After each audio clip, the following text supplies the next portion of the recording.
My name is Father Michael Stalla. I am the spiritual director for Hope's Garden. And today I'd like to talk to you about the emotion anger. So a lot of times when we're children, we do things that we're not supposed to do. We might smack somebody else or break something or throw a tantrum. And we're asked, why did you do that? And our response is, I was angry. And now the word anger and the association to the things you weren't supposed to do get mixed together. So we say, I guess it's a sin to be angry. Now, technically speaking, anger is not a sin. Anger is an emotion.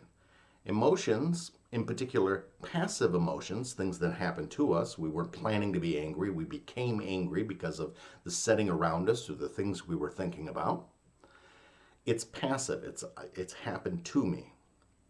That can't be a sin. I have very little control over what's happening to me. I have some control over the things I decide to dwell on. So perhaps I have to keep myself from getting too angry by not dwelling on the things that anger me.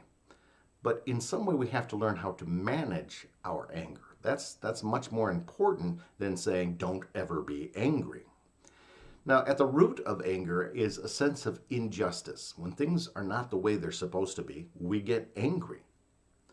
And it's interesting because sometimes that has something to do with the intentions of others, the motivations of others, rather than the actual situation.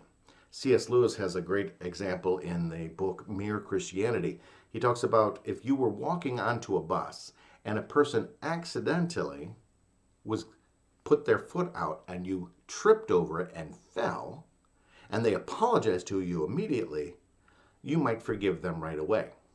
But if you walked into the bus and somebody stuck their leg out trying to trip you, and you stepped over the leg, never even fell, never even got hurt, you might be so angry because they attempted to hurt you. Their intention, their motivation was the injustice. Not so much did you or did you not get hurt, but what was unjust about what they were doing. So the injustice of it, the proper response is anger. Anger needs to be managed in some way.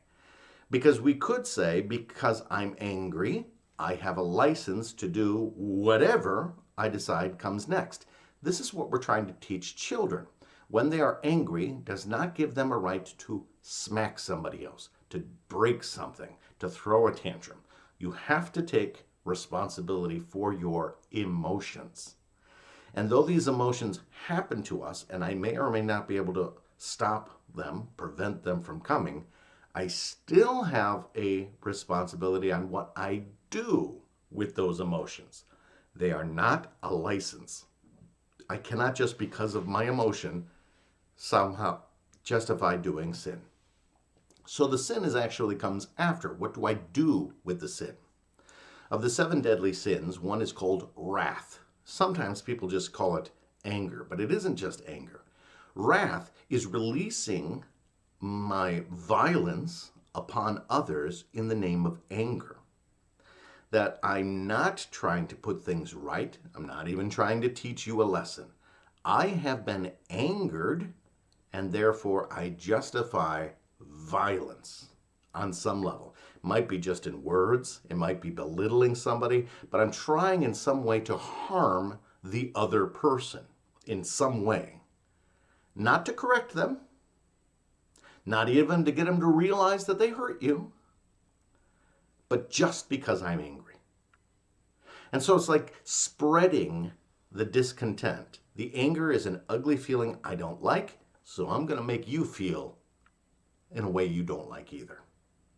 I'm going to express this negative feelings that I have in such a way that makes everyone feel this negative effect. It is not holy. It is not virtuous. So we do need to manage our anger. At the same time, the goal is not to get rid of anger altogether. There are occasions when it makes sense to be angry. When somebody is doing an injustice, perhaps somebody was being racist in public, belittling somebody else, we might want to stand up against that person. Now, it doesn't justify violence. We do not hurt them. We do not even use our words in such a way as to belittle them. But we have a right to say that is unacceptable. And we can feel the tension build within us. We begin to sweat. We can feel our heart pounding. We clench our fists. But you have to maintain a sense of control. You are still responsible for yourself. And just because somebody's done something unjust does not give us permission to unleash our anger upon the world. That's not how it works. All right? So, as we go forward into this, let's put it in the context of Hope's Garden. Perhaps your ex-spouse has angered you and continues to anger you. Perhaps there's an injustice that is taking place. It is perfectly allowed to say, I will not tolerate that. That is not acceptable.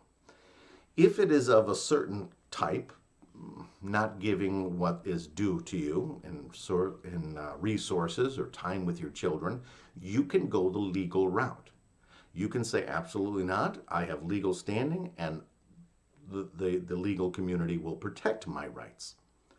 You can also, if somebody were to belittle you in front of others, is to say, I have a right to defend myself. I have a right not to belittle the other person, but to put things right, explain the truth. And sometimes it comes out in an aggressive way, but not in a way that is harmful to the other person. Stand up for yourself. You're allowed to. Let's say you're talking on a phone and somebody continues to tell you all those old lies about how worthless you are. Hang up. Well, isn't that being angry? You are angry, but you're not sinning by hanging up. You simply will not accept that kind of dialogue. You are not going to talk to me that way. And so this kind of is a change. Oh, wait a second. We're not little children. Sometimes our anger is justified, but wrath is never justified. So how do I draw the line between what is an acceptable reaction, where I'm clearly angry, and when it's not an acceptable reaction, even though I'm angry? And so that line is a really good one to contemplate and to bring into prayer and to start to see, am I aiming just to hurt the other person for the sake of hurting the other person? Or am I fixing, correcting something? Am I standing up for my own rights, or am I belittling another?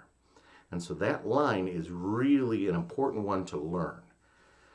I hope this helps you in a way to just kind of take away some of that guilt and shame feelings about feeling angry, but also allows you to take a responsibility and a management of that anger in a constructive way rather than in a way that displeases our Lord. God bless you all.